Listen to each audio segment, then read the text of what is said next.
Okay, it's going to be a review of WWE Extreme Rules 2021. This is the September pay-per-view, and let's get right down to it. First match of the night, you got the New Day featuring the new champion, Big E, Kofi Kingston, Xavier Woods to take on Bobby Lashley, AJ Styles, and Omos. Six-man tag to open up the show. And yeah, you know what? I really like this. I thought this was probably the best thing on the show. This is a match that you probably could have seen on Raw. It definitely is something that, you know, you could probably see on Raw like each and every week, you know, a six-man tag match. But this definitely had a different type of feel to it. You know, this opened up the show without any commercial breaks. They got a lot of time out there. They got about 20 minutes. I thought the crowd was hot. And yeah, it didn't feel like a Raw match. It felt good. You know, this wasn't interrupted by 3 or 4 commercial breaks that kind of killed the momentum of the match. So there was a lot to like here. A lot of action. I thought Bobby Lashley looked hungry. I thought he looked good. You know, there was some dissension between Bobby Lashley and AJ Styles over tags. I don't know how much that's going to play into the title match tonight. It did a really good job of setting up Raw tonight. You know, they're going to kick off Raw with Big E to take on Bobby Lashley to open up the show. I guess they want to beat Monday Night Football to the punch right before kickoff. So this should be really interesting to see how they book that, because, you know, if Big E does go over tonight, that's 3, you know, pinfalls in a row over Bobby Lashley. You know, he actually got the pinfall here clean. So it should be really interesting to see, you know, how they book that match. But the bottom line is I thought this was just a lot of fun. I thought the crowd was hot here. You know, the idea that the New Day has never officially broken up, you could still get a lot out of it. You know, they've definitely gotten a lot of mileage out of the New Day. That's the positive side effect to not doing any, you know, major heel turn within the New Day. And yeah, I thought AJ was great here. I thought him and Kofi had a lot of chemistry. You know, there were parts of the match that felt a bit slow, that felt a bit sluggish. I thought Omos looked kind of mediocre, but yeah, man, for the most part, I just thought this was just a lot of fun. And yeah, and you saw some really good promos throughout the night between Big E and Bobby Lashley to build tension to their match. I mean, ideally, you want to have the title match at a pay-per-view, but at the same time, I just thought it was a fresh choice to have this instead of doing a title match. And, you know, we've seen situations where, you know, the Randy Orton, Daniel Bryan situation where, you know, you give it away pay-per-view after pay-per-view, it kind of loses its luster. But, you know, we're going to get the championship match tonight. And who knows what's going to happen there. You know, there's so many people that were not involved on this show, like Randy Orton, RK Bro, obviously, and then you got Drew McIntyre. Drew McIntyre nowhere to be found. You know, I think he's definitely due for a heel turn. So it should be really interesting to see if there's interference in this title match. I mean, it smells a little bit fishy if Big E is going to get a 3rd consecutive pinfall over Bobby Lashley. And look out for Bobby Lashley, AJ Styles. They did tease a little bit. Personally, I'd really love to see Big E take on AJ at Crown Jewel. I think that'd be a really fresh matchup, but get AJ away from tagging up with Omos. So yeah, there's a lot of interesting possibilities there. And all right, so next match tonight, you got the Usos actually taking on the Street Profits for the Smackdown Tag Team Championships. You know what, guys? I wasn't a big fan of this. I thought they had a really I thought they had a difficult time following the opener. I felt like these guys have had better matches in the Thunderdome. Their match at the Thunderdome, I believe it was back in May, was actually from start to finish just a lot better than this. I don't know. I'm not a huge fan of this combination between these two teams. I don't know. It felt really stale throughout the bulk of the match. Usos pretty much get a generic victory here. I wouldn't say the crowd was really into either team. Really, they woke up because of Montez Ford. Montez Ford did some Ricochet-like suicidal offense, you know, in the ring, outside of the ring. So I thought he looked awesome. But other than the Montez Ford, you know, high spots, I would say that the crowd was pretty, you know, non-responsive throughout this whole thing. And like I said, I thought they had better matches. The match at the Thunderdome back in May was actually, you know, really, really good compared to this. I thought this might have been the weakest match of the night. All right, so next up, you got Charlotte Flair defending the belt against Alexa Bliss.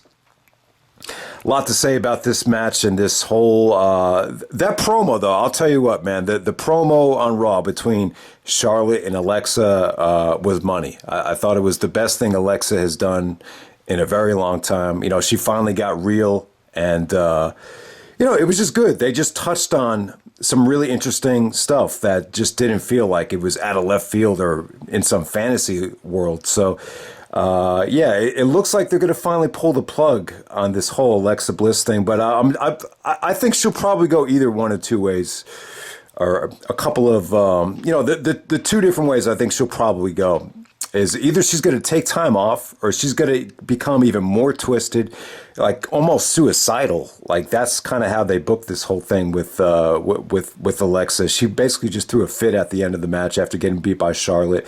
Yeah, people are not going to like this match. There's a lot of people that I just get the feeling like they just can't buy into any of Alexa's offense. They feel insulted, you know, whenever Alexa's on the offensive end. But she did have her moments here. Charlotte actually did sell for her quite well. There was a couple of like holy shit moments where you thought Alexa might pull this off. I thought the sunset bomb actually came off great. And yeah, Alexa did not look bad, but Charlotte pretty much goes over in a very predictable and very convincing fashion. I would say this was okay. It wasn't good. It wasn't great, but it was okay. And I felt like they delivered and they played off of their go home promo pretty nicely there. But you know, Charlotte ends up destroying the doll, destroying Lily or whatever they call it. And after Alexa sees the doll all destroyed and broken apart, she basically just starts throwing like a you know, kind of reminiscent of a horror movie or an emotional girl that's just an emotional wreck that, you know, just looks suicidal after being dumped by a boyfriend or something like that. So it should be really interesting to see what happens to Alexa. I seriously doubt they'll have Alexa just go back to being the hot Alexa Bliss. It looks like they're going to make her out to be more of this very depressive... the girl that's battling depression is what I'm trying to say. It looks like that's the direction she's heading in. But I hope I'm wrong. I hope they get a lot more out of Alexa, because I think Alexa's cute. She's cute. She's talented. You know, she's not the best wrestler in the world, but you know, there's definitely a lot that she can do to benefit on this roster. All right, so next up, you got Damien Priest taking on Jeff Hardy and Sheamus, triple threat match for the United States Championship. Pretty good stuff. I'm not going to lie. Like, you know, I was not really looking forward to the match, but, you know, the match definitely got time. They were able to build a rhythm. Jeff Hardy got extremely over. It's almost like Jeff Hardy is playing the sentimental favorite that's past his prime. You know, you're so used to seeing Jeff be the young, you know, daring, suicidal, you know, young Jeff Hardy. But, you know, it's a situation now where he's trying to, you know, get, you know, it's almost like Jeff Hardy playing the Terry Funk role, sort of say in this situation here. So Hardy was really over with the fans. You know, they were booing, you know, whoever was on the offensive end other than Jeff Hardy, especially Damien Priest. He didn't get a lot of fan support here. Sheamus was pretty much the antagonist here. Almost a lot of like comedic and, you know, almost embarrassingly funny stuff by Sheamus as he's like mocking Jeff Hardy off the top rope. It almost looked a little bit silly, but at the same time, it actually did generate a little bit of a buzz out of the crowd. And yeah, pretty good triple threat here. You know, nothing must see, but at the same time, I thought it was actually, you know, the whole thing actually was one of the brighter spots on the card, I would actually say. So yeah, Damien Priest goes over to another lukewarm response as the fans are a little bit, you know, kind of disappointed that Jeff couldn't, you know, bring home the title one last time. But yeah, good stuff between all three guys. Really, it wasn't bad at all. All right, so next up you got Becky Lynch actually taking on Bianca Belair for the SmackDown Women's Championship. Highly anticipated match. And yeah, you know what? You actually ended up getting a no contest here with Sasha Banks actually coming out and playing spoiler here, which doesn't totally surprise me, but at the same time, you know, they didn't mention Sasha at all. You got no explanation of what the hell happened at SummerSlam, not delivering a match that people were looking forward to seeing. So it was cool to see Sasha. I'll talk a little bit more about Sasha, but this match between Becky and Bianca, It was good. It was fast paced. There was tremendous amounts of feats of strength from Bianca. I thought she looked really impressive. Really, a lot of nice transitions out of the disarmor. Really the only time Becky got offense is when she pulled Bianca off the top rope by the ponytail. Really, that's the only time. Bianca really dominated the match. A lot of times when somebody turns heel and the championship goes along with it. Think, Stone Cold in 2001 when he had the rematch against The Rock the next night on Raw in the steel cage. I just remember Rock dominated the match in terms of offense. When Angle turned heel at Armageddon 2002 and sided with Paul Heyman, his first match was actually against Benoit in a non-title match. That match just featured Benoit just kicking the shit out of Angle. Angle didn't get any offense. He's just selling the whole time.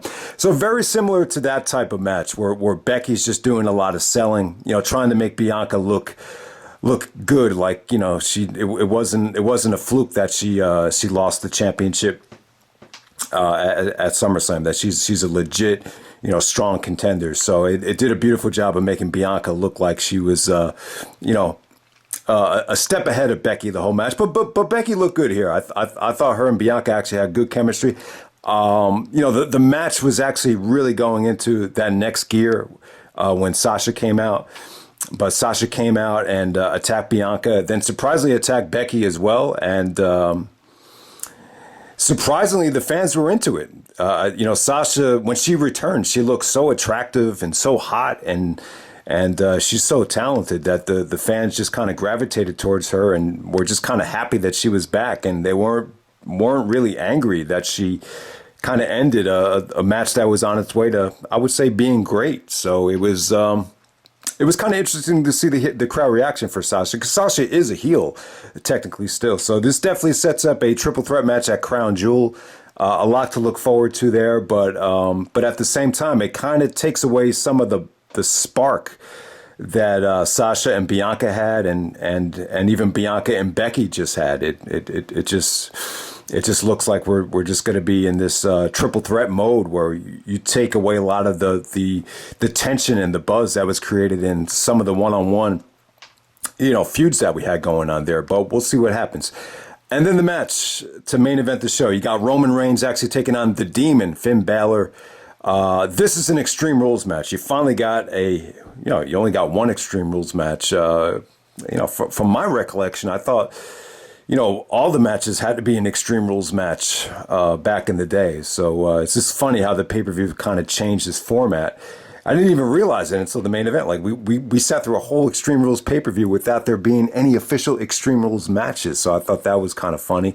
But yeah, you know what? This was definitely a lot of fun. I wouldn't say this was, from a wrestling standpoint, wasn't on the same level as, a lot of Roman's really good main events over the year. I know a lot of people were saying that he should have won the PWI 500 over Kenny Omega. I would actually disagree with that, but that's actually another topic. But yeah, a lot of fun, a lot of brawling into the crowd. It was interesting to see Roman actually put the mask on. Obviously, he had to do it. He can't, he has the situation with leukemia, so he can't take any risks. But it was kind of weird how he put the mask on without even noticing. They were doing some spots in the crowd around this glass table. Yeah, so Balor did a beautiful crossbody through the table. Lots of good table bumps. Lots of just hard-hitting offense. The interference from the Usos was kind of annoying, but it definitely did make sense. And as the match was going on, I was happy that they didn't, put on the red lights. How they do with Bray Wyatt, from time to time. They'll have him wrestle with those red lights and smoke, and it's really hard to see. They actually did go to that. So Roman actually probably does one of the best spears I've ever seen through a barricade. It just came off great. It came off, the camera angle and the execution of it just came off brutal. And one of the best bumps I've ever seen through a barricade. Then all of a sudden, the Demon's music starts playing with the red lights, and he's kind of reacting to it, and he basically awakens out of the bump, and he starts going into his routine, and he's going to put Roman away with the coup de grace off the top rope, and right before he does it, the top rope just explodes, and then Finn Balor actually hurts his knee. His knee gives out. Roman does the spear, and that's pretty much how it ends. So yeah, so I wasn't a big, obviously I'm not a big fan of them shutting off the lights and putting all that red in the midst of the match, because it was definitely hard to see. But for that one spot with the ropes giving, you had to do it. It would just it just made it look like, oh, is this Bray Wyatt coming back? Is it Brock? Is it Paul Heyman? Is it the Usos? Like who did that to him? Who knows who did it to him? But it was a pretty creative finish. It was creative. It was obviously Finn Balor had to morph into this demon, so you had to make him look strong to a degree. This is a hard angle to book, because you got Roman taking on Brock at the Crown Jewel pay-per-view. They already announced it.